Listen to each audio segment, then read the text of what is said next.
그 아이의 아버지라는 게 자랑스러워요. 어쩐지 그냥 어디 여행 간 것 같아요. 곧 돌아올 것만 같은 느낌이죠. 그는 연기자였고 무대 위에선 기타를 잡고 음악을 연주했습니다. 하지만 그의 진짜 이름은 아버지. 오늘 우리는 한 가족이 이룬 영원히 남을 단 한 곡의 음악을 전해드립니다. 그 전에 1초 만에 누를 수 있는 구독과 좋아요는 영상 제작에 큰 힘이 됩니다. 홍대 근처 작은 라이브 클럽, 무대 위에 선 김태민의 기타 선율이 공간을 가득 메웠습니다. 50대 중반의 나이가 무색할 정도로 그의 손가락은 여전히 날렵하게 줄 위를 춤추고 있었죠. 관객석 앞자리에 앉은 아내 박소영과 아들 김준호가 아버지의 연주에 맞춰 자연스럽게 고개를 끄덕이는 모습이 참 따뜻해 보였습니다. 태민은 무대에서 내려와 마이크를 잡고 말했습니다. 오늘은 정말 특별한 날이에요. 우리 아들 준호가 드디어 버클리 음대 합격 소식을 받았거든요. 박수 소리가 터져 나오자 준호는 얼굴을 붉히며 손을 흔들었죠. 20대 초반의 청년답게 수줍어하면서도 환한 미소를 지었습니다. 소영이 일어나 마이크를 건네받았습니다. 준호야, 정말 축하한다. 엄마가 봐도 내가 아빠보다 음악적 재능이 뛰어나다는 걸 알고 있어. 관객들이 웃음을 터뜨리자 태민도 덩달아 웃으며 고개를 끄덕였죠. 인정합니다. 인정해요. 이 녀석이 저보다 훨씬 잘해요. 준호가 무대로 올라와 아버지 옆에 섰습니다. 사실 버클리에 가기 전에 아버지와 함께 한 곡 더 연주하고 싶었어요. 제가 최근에 완성한 곡인데 아직 제목은 정하지 못했습니다. 부자가 나란히 서서 기타를 잡는 모습에 관객들은 조용해졌죠. 준호의 손가락이 현을 짚자 아름다운 멜로디가 흘러나왔습니다. 태민이 화음을 넣으며 아들의 연주를 받쳐주었죠. 곡이 끝나자 우렁찬 박수가 터져 나왔습니다. 소영은 눈시울을 붉히며 두 남자를 바라보고 있었어요. 이 순간이 영원했으면 좋겠다는 생각이 들었죠. 하지만 행복한 시간은 갑작스럽게 멈춰버렸습니다.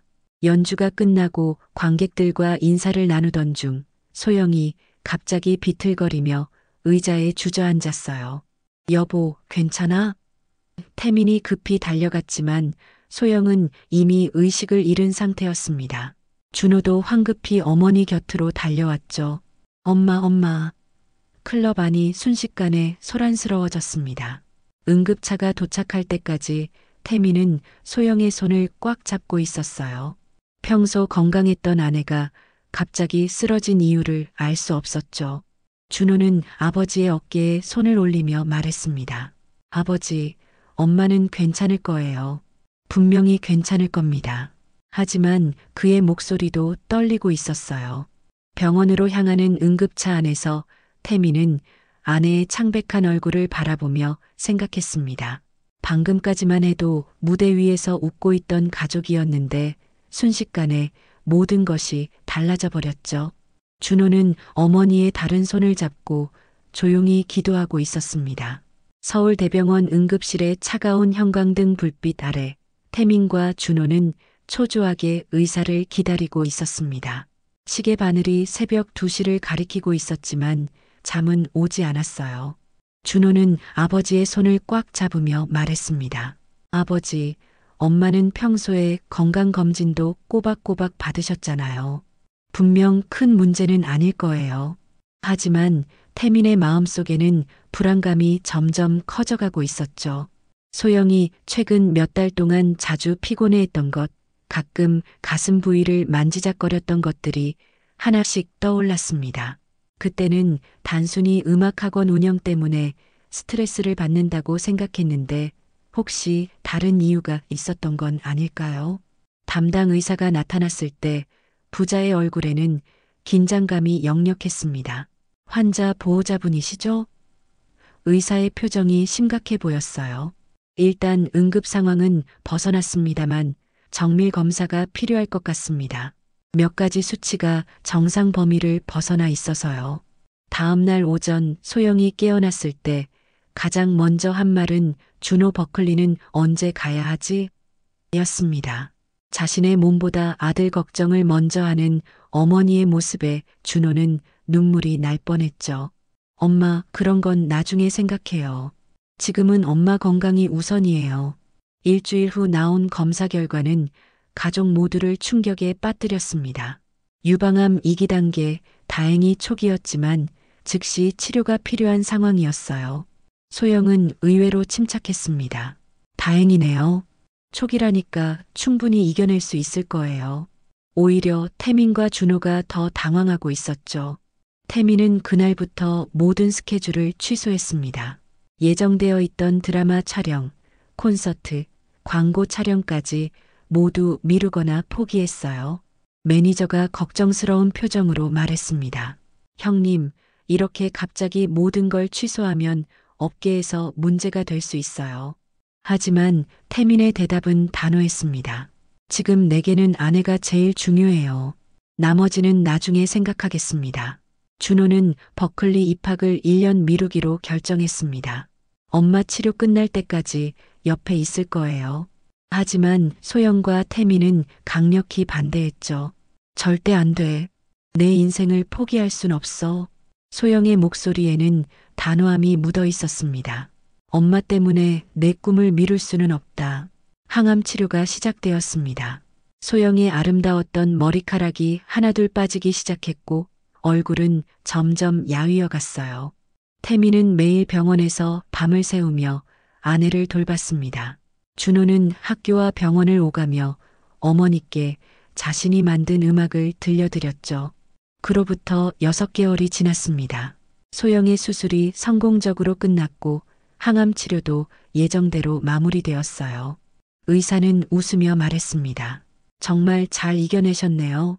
완치 판정까지는 시간이 더 필요하지만 지금 상태로는 충분히 긍정적입니다. 가족 모두가 안도의 한숨을 내쉬었죠.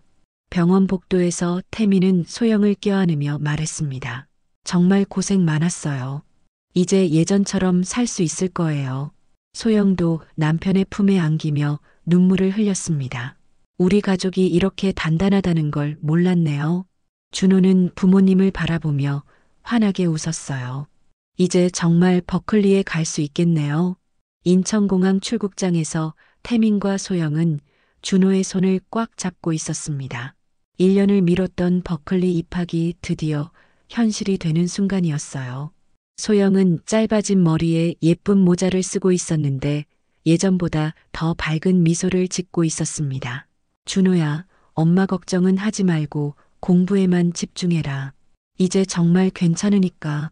준호는 가방 속에서 작은 녹음기를 꺼냈습니다. 엄마, 아버지, 이거 받으세요. 제가 치료 기간 동안 만든 곡들을 녹음해뒀어요. 보고 싶을 때마다 들어보세요. 태민이 녹음기를 받아들며 말했죠. 우리도 매일 화상 통화할 거니까 너무 걱정하지 마라. 보스턴에 도착한 준호는 매일 저녁 한국 시간으로 오전에 가족과 화상 통화를 했습니다. 기숙사 작은 방에서 노트북 화면을 통해 부모님의 얼굴을 보는 것만으로도 마음이 따뜻해졌어요. 오늘은 화성학 수업에서 교수님이 제 작품을 칭찬해 주셨어요. 준호의 소식을 들을 때마다 소영과 태민은 자랑스러워했습니다. 몇 달이 지나자 준호는 새로운 곡 작업에 몰두하기 시작했어요. 어머니의 투병 과정을 지켜보며 느꼈던 감정들, 가족의 사랑, 그리고 희망에 대한 이야기를 음악으로 표현하고 싶었습니다. 곡의 제목은 아틱서클로 정했죠. 북극의 끝없는 밤과 다시 찾아오는 새벽을 의미하는 단어였습니다. 이 곡은 우리 가족 이야기예요. 준호가 화상통화로 부모님께 완성된 곡을 들려주었을 때 소영은 눈물을 글썽였습니다. 정말 아름다운 곡이구나. 엄마가 아팠던 시간들도 이렇게 아름다운 음악이 될 수 있다니. 태민도 고개를 끄덕이며 말했어요. 준호야, 내가 정말 자랑스럽다. 하지만 기쁨도 잠시. 준호가 이상한 증상을 호소하기 시작했습니다. 아버지, 요즘 허리가 좀 아파요. 아마 책상에 너무 오래 앉아 있어서 그런 것 같아요. 태민은 별로 심각하게 생각하지 않았죠. 젊은 놈이 벌써 허리가 아프다니. 운동 좀 하고 스트레칭 자주 해라. 하지만 시간이 지날수록 준호의 통증은 심해졌습니다. 처음에는 단순한 근육통이라고 생각했는데 밤에 잠을 이룰 수 없을 정도로 아프기 시작했어요. 기숙사 룸메이트가 걱정스러운 표정으로 말했습니다. 준호, 너 병원에 가봐야 할 것 같아. 이건 그냥 근육통이 아닌 것 같은데. 준호는 결국 학교 병원에 갔습니다. 의사는 간단한 검사 후 말했어요. 엑스레이를 찍어보겠습니다. 좀 더 정밀한 검사가 필요할 것 같네요. 그때까지도 준호는 심각하게 생각하지 않았어요. 아마 디스크 정도일 거예요. 요즘 학생들한테 흔한 병이잖아요. 검사 결과를 기다리는 동안 준호는 아틱서클의 편곡 작업을 계속했습니다. 절친한 친구 이연수와 여자친구 최유진이 한국에서 보내준 응원 메시지를 들으며 작업에 집중했죠. 준호야, 빨리 나와서 같이 연주하자. 내 곡 정말 멋있어. 현수의 목소리가 녹음 파일에서 들려왔습니다. 일주일 후 의사로부터 전화가 왔습니다. 준호 씨, 병원에 오셔서 결과를 들어보시죠. 의사의 목소리가 평소와 달리 무거웠어요. 준호는 가슴이 두근거렸지만 여전히 큰 문제는 아닐 거라고 생각했습니다. 어머니도 이겨냈는데 자신도 충분히 괜찮을 거라고 믿었죠. 병원으로 향하는 길에 준호는 한국에 있는 가족들에게 전화를 걸었습니다. 아버지, 엄마 오늘 병원에서 검사 결과 나와요. 아마 별거 아닐 텐데 그래도 결과 나오면 바로 연락드릴게요. 소영의 목소리가 들려왔어요. 우리 아들 괜찮을 거야. 엄마가 기도하고 있을게. 보스턴 시간으로 오후 3시 준호는 병원 진료실 문 앞에서 깊게 숨을 들이마셨습니다.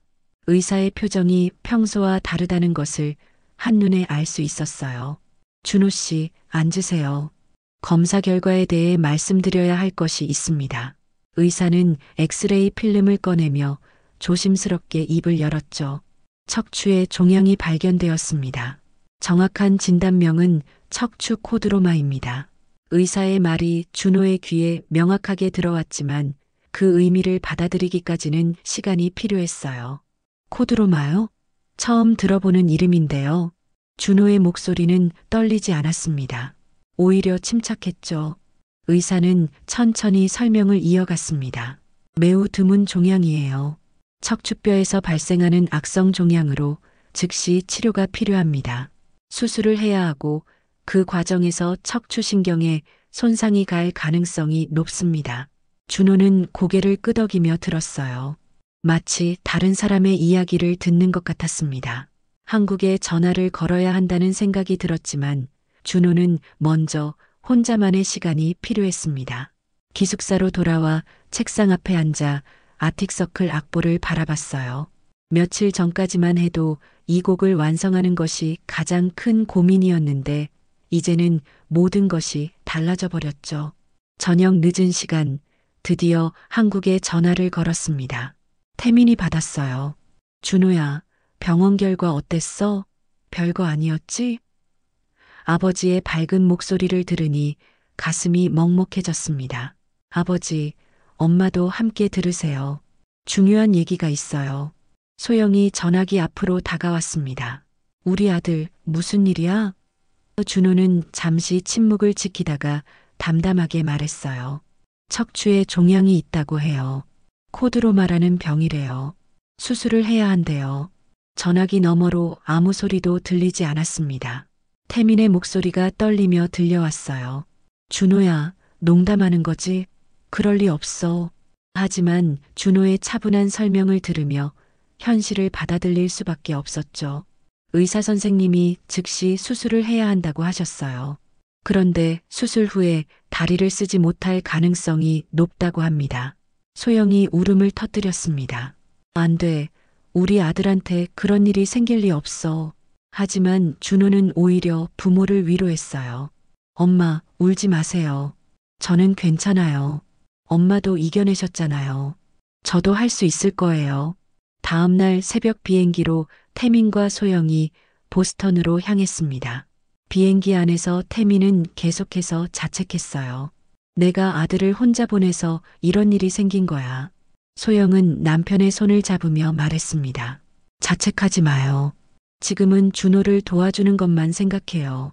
보스턴 공항에서 준호를 만났을 때 부모는 아들이 생각보다 밝은 모습에 놀랐습니다. 아버지, 엄마 멀리서 오시느라 고생하셨어요. 저는 정말 괜찮아요. 준호는 부모를 안으며 말했죠. 오히려 이런 일을 통해서 더 좋은 음악을 만들 수 있을 것 같아요. 수술 전날 밤 준호는 아틱서클의 마지막 부분을 완성했습니다. 이 곡을 끝까지 완성하고 수술받고 싶어요. 태민과 소영은 아들의 연주를 들으며 눈물을 흘렸어요. 20대 청년이 보여주는 성숙함과 용기가 너무나 자랑스러웠습니다. 수술 당일 의료진들이 준호를 수술실로 데려갔습니다. 걱정하지 마세요. 최선을 다하겠습니다. 마취가 시작되기 전 준호가 마지막으로 한 말은 아버지, 엄마 사랑해요였어요. 수술실 문이 닫히는 순간 태민과 소영은 서로를 붙잡고 기도했습니다. 8시간이 지나고 의사가 나왔습니다. 수술은 성공적이었습니다. 하지만 예상했던 대로 척추신경에 손상이 있어서 하반신 마비가 될 가능성이 높습니다. 그 순간 복도에 서 있던 부모의 세상이 무너져 내렸어요.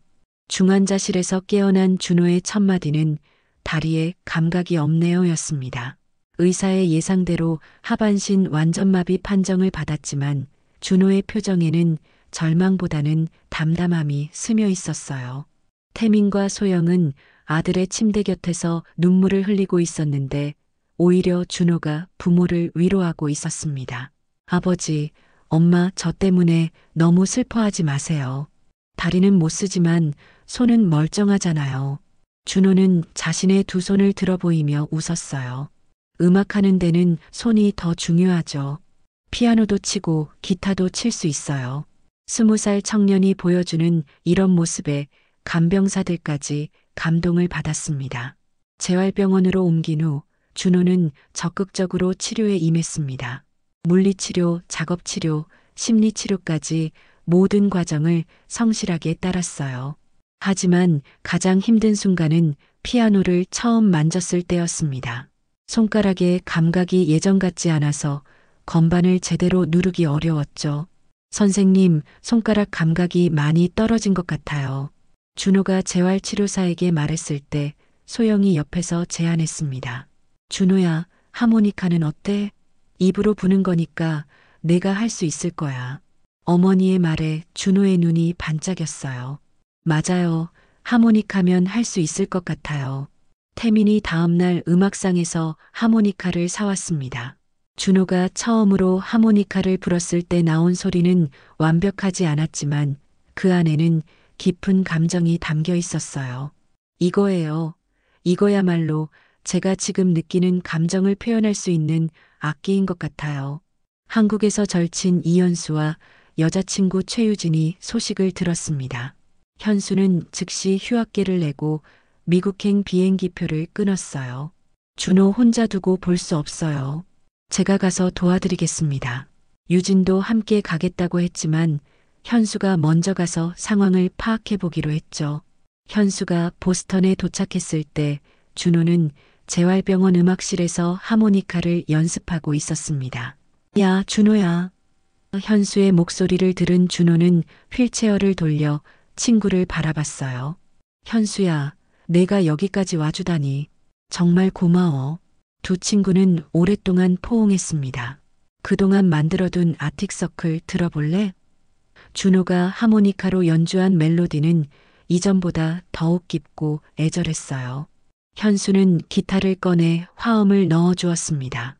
야, 이거 진짜 명곡이다. 우리 이거 제대로 녹음해보자. 며칠 후 유진도 미국으로 왔습니다. 세 친구가 모여 아틱서클의 완성 작업에 들어갔어요.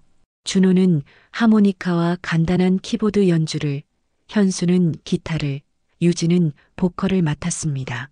재활병원의 작은 음악실이 녹음실로 변했죠. 이 곡에는 우리가 겪은 모든 이야기가 들어있어요. 준호가 말했을 때 유진이 답했습니다. 가사도 그런 의미로 써볼게. 절망 속에서도 희망을 잃지 않는 내용으로요.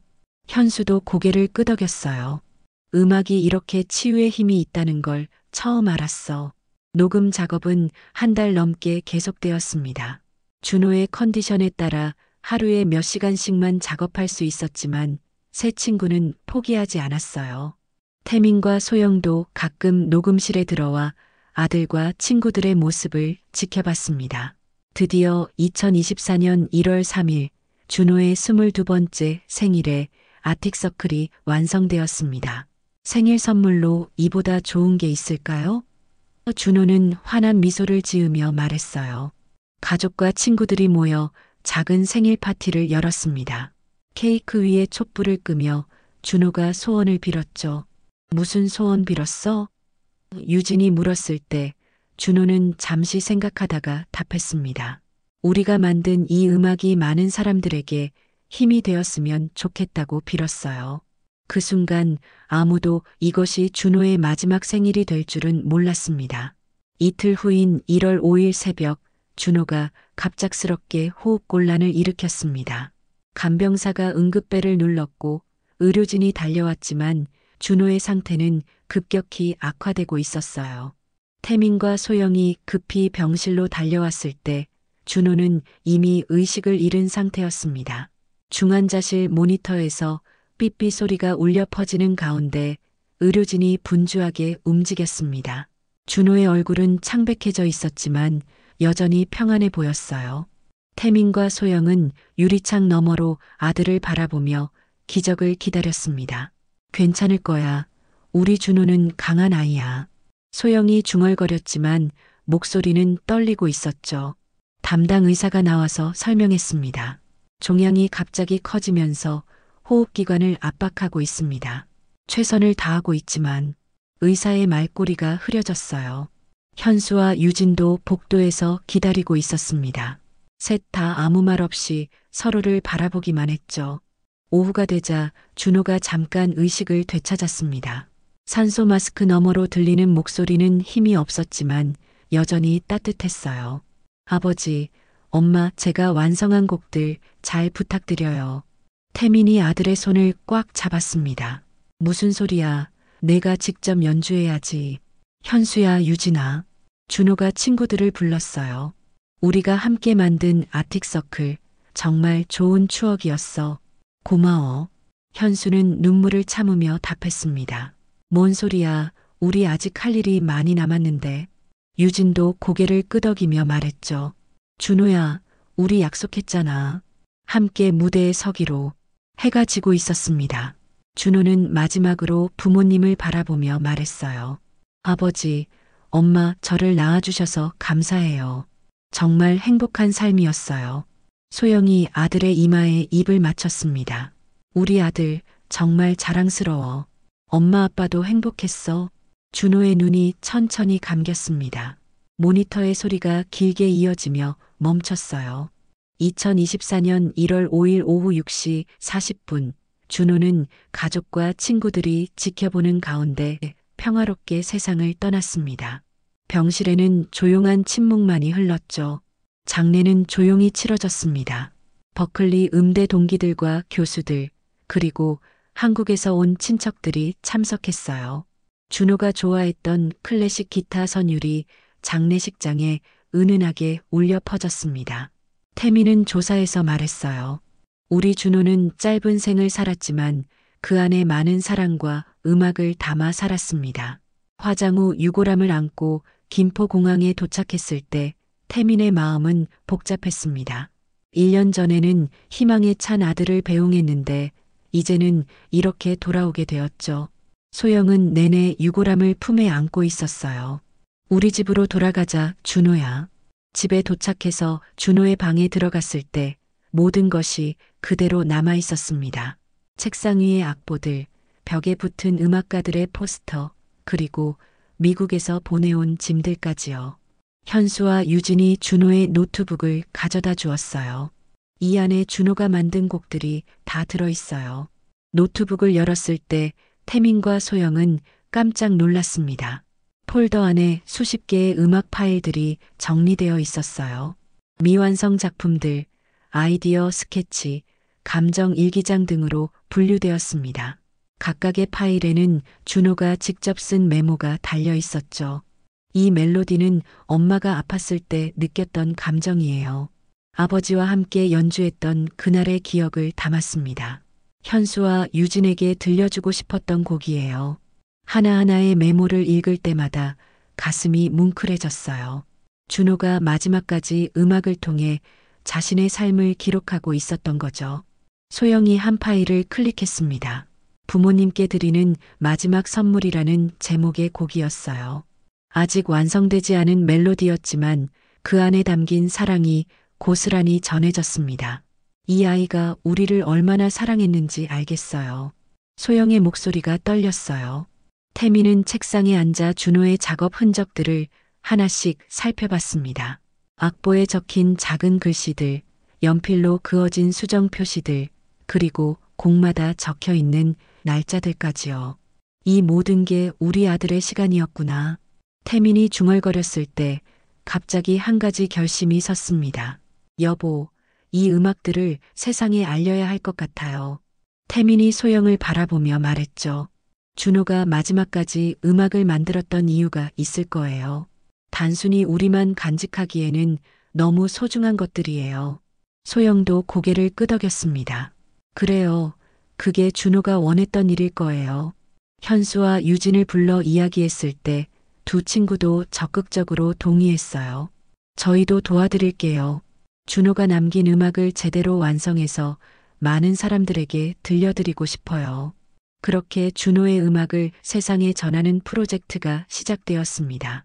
준호가 떠난 지 한 달이 지났을 때 태미는 홍대 근처 작은 녹음실을 빌렸습니다. 오래전부터 알고 지내던 음향 엔지니어 김대성이 도와주기로 했어요.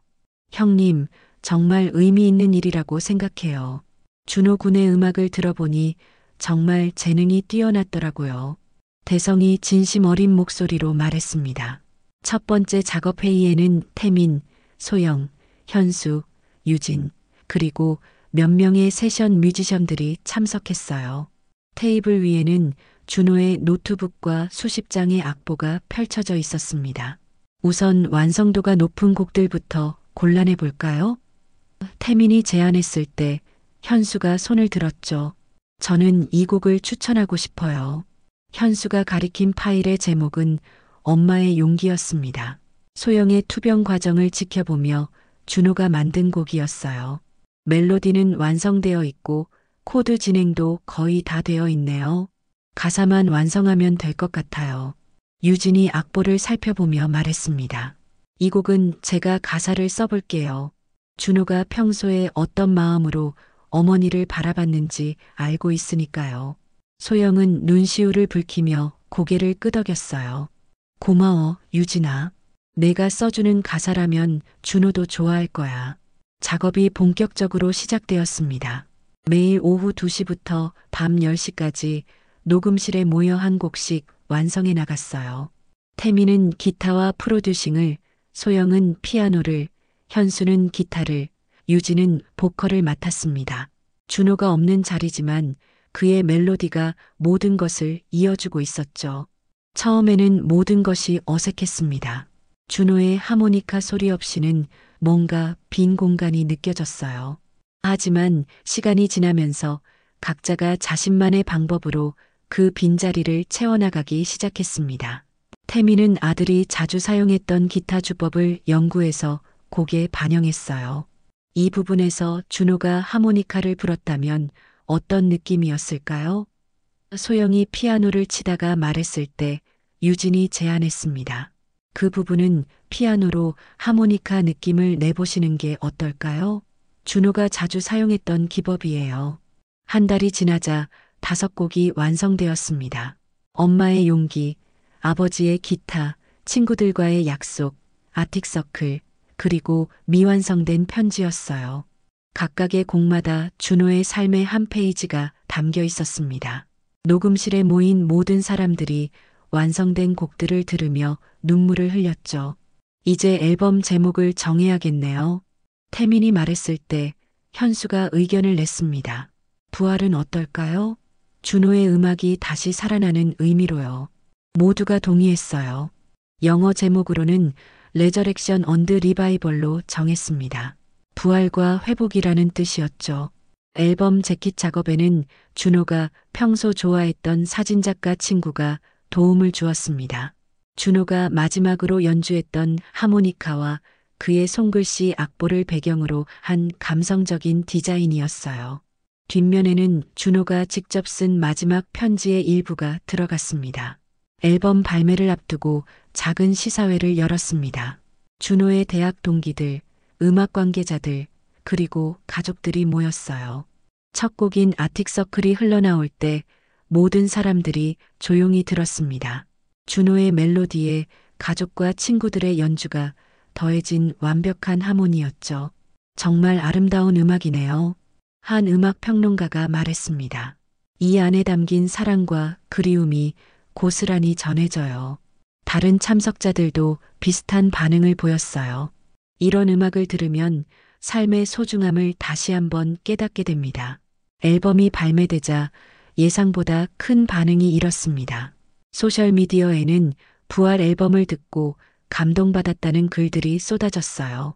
아들을 잃은 아버지가 만든 음악이라니 정말 울면서 들었습니다. 이런 음악이야말로 진짜 힐링 뮤직이네요. 음악방송에서 인터뷰 요청이 들어왔습니다. 태민은 처음에는 거절하려 했지만 소영이 말했어요.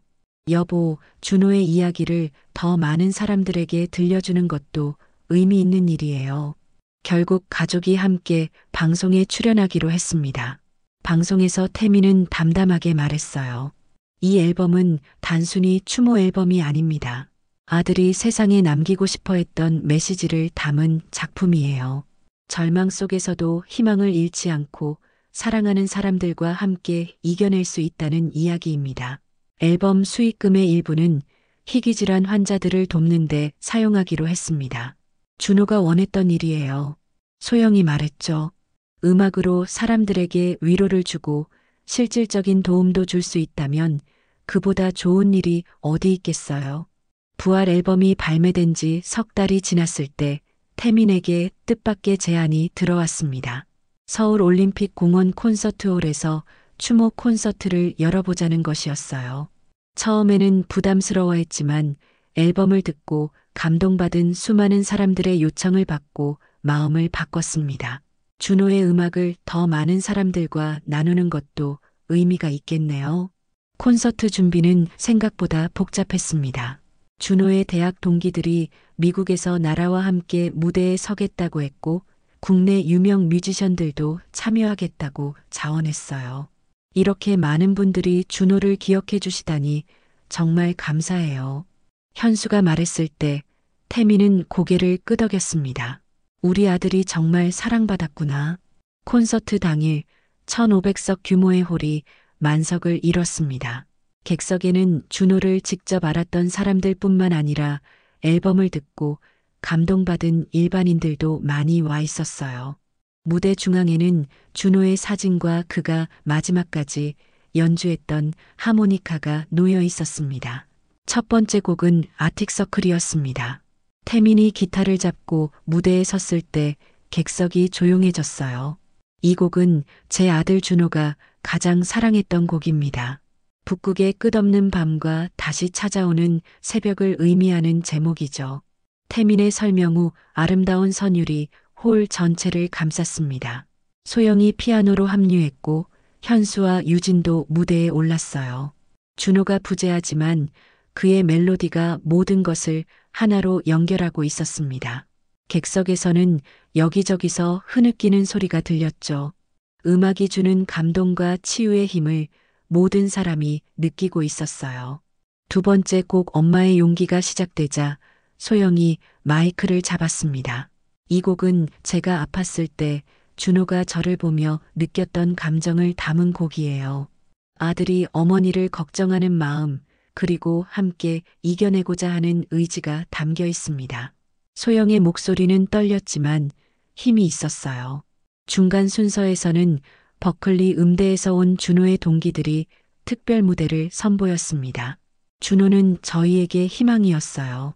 어려운 상황에서도 절대 포기하지 않는 모습을 보여줬죠. 그들이 연주한 곡은 준호가 미국에서 마지막으로 완성한 작품이었습니다. 콘서트의 하이라이트는 태민이 준비한 특별 코너였습니다. 이제 제가 아들에게 쓴 마지막 편지를 읽어보겠습니다. 태민이 무대 중앙에 서서 편지를 꺼냈을 때 객석은 숨소리조차 들리지 않을 정도로 조용해졌어요. 준호야, 내가 우리 곁을 떠난 지 벌써 6개월이 지났구나. 아버지는 매일 내가 남긴 음악을 들으며 하루를 시작해. 내 멜로디 속에서 너의 목소리를, 너의 웃음을, 너의 사랑을 느끼고 있어. 태민의 목소리가 마이크를 통해 전해졌습니다.